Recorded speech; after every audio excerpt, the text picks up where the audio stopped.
আসসালামু আলাইকুম। আশা করি সকলে ভালো আছেন। আমাদের অ্যাপ্লাই পেজে আপনাদের সবাইকে স্বাগতম।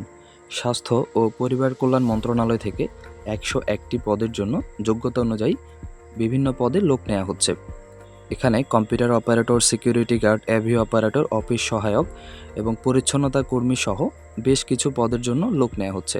দেখা যাক কী কী যোগ্যতা অনুযায়ী লোক নিচ্ছে। সিট মুদ্রাক্ষরিক কাম কম্পিউটার অপারেটর, যিনি ডিগ্রি অথবা অনার্স এবং কম্পিউটারে এক্সপার্ট থাকলে ওনাদের তফসিল ২ এবং ৩ অনুযায়ী গৃহীত পরীক্ষায় উত্তীর্ণ হওয়ার পরে এই পদের জন্য লোক নেওয়া হবে। হাউসকিপারের জন্য ডিগ্রি অথবা অনার্স প্রয়োজন হবে। অ্যাভি অপারেটর যেটি আছে গ্রেড ১৫, এখানে এসএসসি পাশেই কিন্তু আবেদনটি করা যাবে। এবং ৪ নম্বরে যেটি আছে অফিস সহকারী কাম কম্পিউটার মুদ্রাক্ষরিক, এখানে কিন্তু উচ্চ মাধ্যমিক অর্থাৎ এসএসসি পাশে এটির জন্য আবেদনটি করা যাবে। এবং সিকিউরিটি গার্ডের জন্য আবেদন করতে চাইলে এসএসসি পাস করলেই আবেদনটি করা যাচ্ছে। ওয়ার্ড বয়ের জন্যও মাধ্যমিক স্কুল সার্টিফিকেট অর্থাৎ এসএসসি পাশে আবেদন করা যাবে।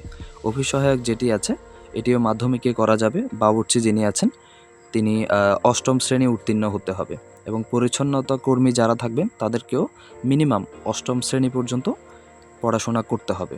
এখানে কিন্তু বেশ কিছু ছোট ছোট যোগ্যতা অনুযায়ী লোক নেওয়া হচ্ছে।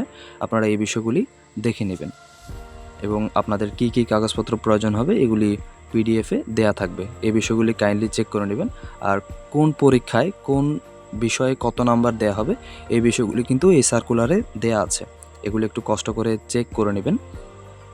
অনেকে শেষ মুহূর্তে আবেদন করার জন্য বসে থাকেন, তখন সার্ভার ডাউন হয়ে যায়, আবেদন করা যায় না, পেমেন্ট নেয় না, এই ধরনের অনেক সমস্যা থাকে। এই ধরনের সমস্যা থেকে মুক্তি পেতে আগেভাগেই আবেদনটি করে ফেলুন।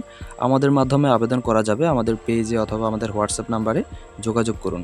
আর আমাদের ভিডিওটি ভালো লাগলে লাইক দিবেন। ধন্যবাদ, ভালো থাকুন।